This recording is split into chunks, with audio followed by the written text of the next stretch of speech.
Hello mga ka-idol no, laing adlaw, laing video na punta no. So, nag-prepare ta mga ka-idol no para sa New Year kadili naman jud di magkapugnan and up the year naman jud mga ka-idol no. So siguro no dili kay akura ang nag-prepare karon na oras sa hasta siguro kamo no kay para sa New Year. So mao ni mga ka-idol no, mo ana ni gisundan og wala rin decoration mga ka-idol. Yung ko ninyo mga ka-idol sa pag-decoration, tara let's go.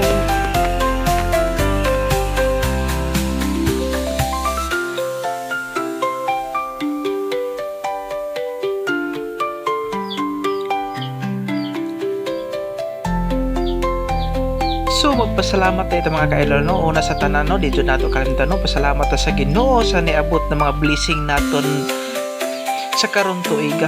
So dili pa mapupus ang tuig mga ka-idol no. So pasalamat ko sa mga nisuporta kanako, labi na sa mga pamilya o friend.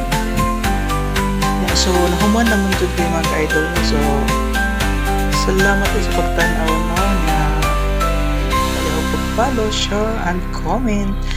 Once again, Happy New Year sa tanan. Amping ta sa kanunay no. God bless.